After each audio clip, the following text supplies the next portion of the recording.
I'm on Hollywood Beach, in case you were wondering, and I am flying the Mavic 2 Zoom.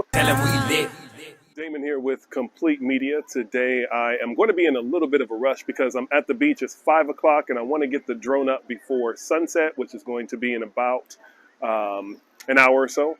So what I'm going to do is I'm going to go through the test that I mentioned before. First thing we're going to do is we're going to get the drone up with just the standard lens. Then we're going to do the polarizing filter. Then we're going to do the ND8, ND16, 32, and 64. Then we're going to get it back up again with the ND8 with polarizer, ND16 with polarizer, 32 polarizer, 64 polarizer.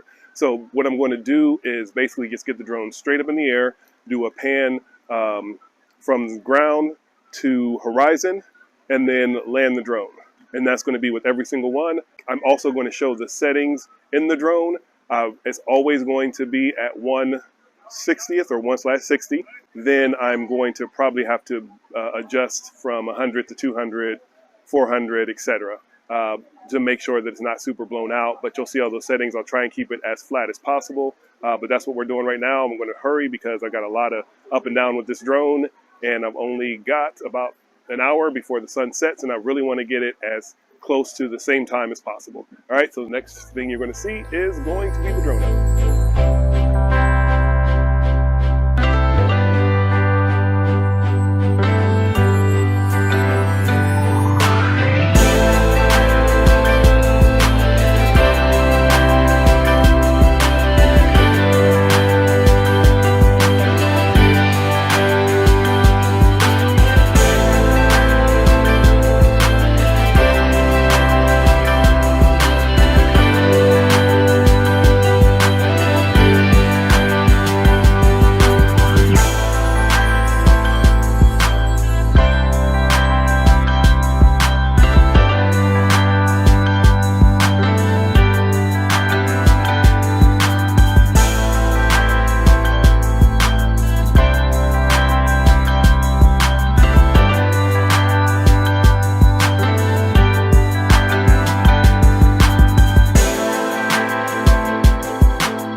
right, so the official sunset time is 6:38 today. It is 6:32. That means the sun is setting right now.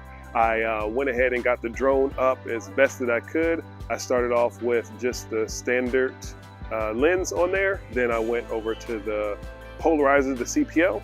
Then I realized that I gave you wrong information. It goes ND4, then ND8, and ND16 without the polarizer. Then it goes ND8 polarizer, ND16 polarizer, 32 polarizer, 64 polarizer. Once I got the 64 up, it was closer to the 6:30 time frame, I guess around 6:15 or so. So I had to really boost it up all the way up to 3200. That was as bright as I can make it.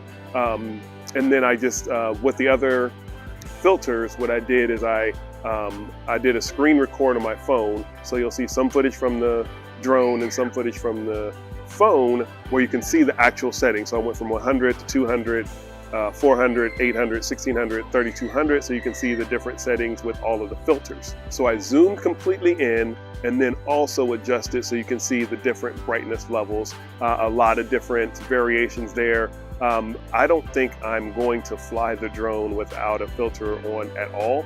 That standard lens is just going to stay in the case. I like the 4 because I can make it bright enough and dark enough kind of at the same time, playing between the 4 and the 8. The problem with the 4 is it doesn't have a polarizer, and then the 8 sometimes can be too dark and I don't want to boost it up. Even though I'm shooting in 4K, it does start to introduce grain. Unfortunately, I got the drone up late. I had a lot of stuff going on today. I got it up around 5 o'clock, 5:30. And by the time I got finished, it's sunset, which is at 6:30. If you want to see another test somewhere around like the noon time frame, so that way the sun is at its hottest and it won't set anytime soon, then I can go ahead and do that. Let me know down below in the comments. I'm Damon with Complete Media. I appreciate you checking out the video and make sure you stay tuned to the next one. With it, whole team nice, whole team fire on the mic, tell them we lit. With it, whole team nice, whole team fire on the mic, tell them we lit. With it, whole team nice, whole team fire on the mic, tell them we lit. With it, whole team nice, whole team fire on the mic, tell them we lit.